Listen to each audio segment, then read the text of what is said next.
We begin the show with West Virginia Senator Joe Manchin. Senator, thank you for being with us. Good to be with you, Al. You have invested so much time on background checks for guns. The conventional wisdom is it's dead for this year. You agree?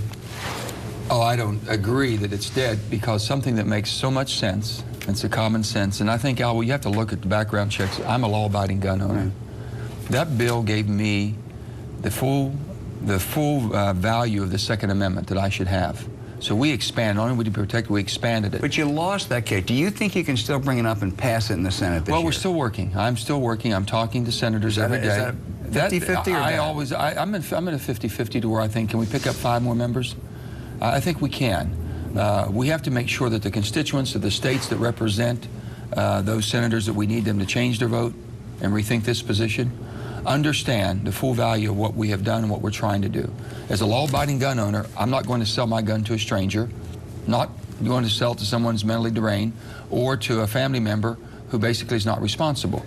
But when I go to a commercial gun show, such as a gun show or an internet, I, as a responsible law-abiding gun owner, I want to know, is that person worthy of having a gun? Senator, you've had a chance to look at the immigration bill now put together by the Judiciary Committee. I know you have at least one change you want to make in the educational, but apart from that, are you more likely to support or oppose this bill as it stands now? I would have to say I'm still in the undecided column there. I have to make sure that when I go back home to West Virginia, I can look people in the eye and say, listen, we have secured the borders. Because they're going to go back to the 80s. They said, we heard the same thing back in the 80s when you had reform, right, and you had 3 million identified, undocumented people coming into this country. And then after you said you fixed it in the 80s, we have 11 million. Do you think more has to be done to this bill so you can guarantee people I think that basically they have worked, and I commend both sides. That's been a bipartisan effort, and they've worked hard across the aisles, bipartisan. So all of the members involved, I applaud. Making sure that we're able to secure, making sure that we're able to deport criminals who've come here illegal and committed a crime should be sent out. Right. So people have to know that we're serious about it. about. Does the bill do that, from what you've seen? The bill basically is moving along those, and you have. But you need a little bit more. I think, yeah. I'm looking at it now. I really am. We have to do something. Okay. Let me ask you about another issue that's come up. We've learned the last couple of days that the Obama administration is engaged in a massive surveillance of Americans. Phone records, credit cards, now servers, the email and the chats and the audios.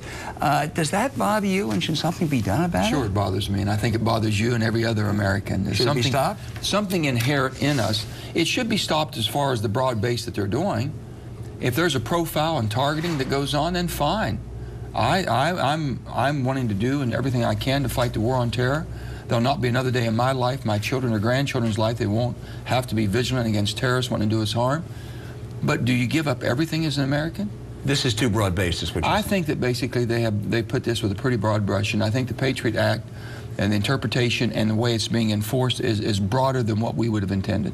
You know, the 9/11 Commission, with Tom Keene, recommended that an Office of Civil Liberties be put in the White House as a check on some of this. Is that something, and neither Bush nor Obama has done it, is that something that should be done? Well, in the light of what's coming out, every day that you see something different coming out, somebody better be looking at what are my liberties, what are my rights, what are my freedoms, what did my founding fathers intend for me to have as an American? Life, liberty, and the pursuit of happiness. I mean, there's a lot to be said there. That's something that ought to be considered. I sure think so. Yeah. Let me ask you about confidence. And the Attorney General is in the middle of a lot of this. Some of this is NSA. But do you have confidence in Eric Holder right now as Attorney General? Let me just say that any public official, no matter whether it be the Attorney General or anybody in a public office, whenever you feel that you have lost your effectiveness or maybe losing your effectiveness to the detriment of the job that you do, even though you're a good, honest, sincere, hardworking person, you have to evaluate that and make a decision. And I think we're at a time now where decisions have to be made. And do you think that that applies to Eric Holder right now? I think it applies to every public official. Mm-hmm. But I suspect you have confidence in John Kerry, don't you? I most certainly do. So Eric Holder might be in a different category. I just think that basically, in light of what is going on in the country, and everybody looking at it, might be the most well-intended person with the best of intentions. Right. But if they're not being effective and if not being received, how effective is it and how good is it for the country? Senator, you're on the Armed Services Committee and have looked at Syria a lot, I know. There's been a lot of talk for months about putting together a coalition. Nothing really happens. The reports now are that Assad is on the ascendancy, that he may be winning. Do we just have to accept the fact we're going to have a brutal dictator there, or do we have to do something quickly, and if so, what? I don't know. If you look back in history and look at Iraq, we removed Saddam Hussein. Right. What do we have there? Do we have any better foothold? Do we have democracy growing and flourishing? I think Iran might have as much, if not more, influence than we have in other parts of the world. So I think you start looking, are we able to change that? I just never thought that we could change and invoke our will on a people who basically, historically, have lived a different life in different backgrounds, okay? Whether it be religious or whether it be just they're tribal or any, we don't understand that. And what we do understand is a civility towards human beings and treating the quality of care that everybody should have. We'd like to invoke that, but you have to show that. You can't force that upon people. Senator, some of your Republican colleagues are upset that Barack Obama has tapped Susan Rice to be his national security advisor. That's not a confirmable post, but is it a good move? The bottom line is I'm not going to, being an executive myself, at one time being the governor of the state of West Virginia, I had to put my staff together. And I give as much leeway as possible for a person to put their staff together. And I think the president has that right and responsibility to do that. And it's not even subject to confirmation from us, which tells you that basically so it's up to him, his decision, and he'll be judged on that. He's elected to be the president of the United States.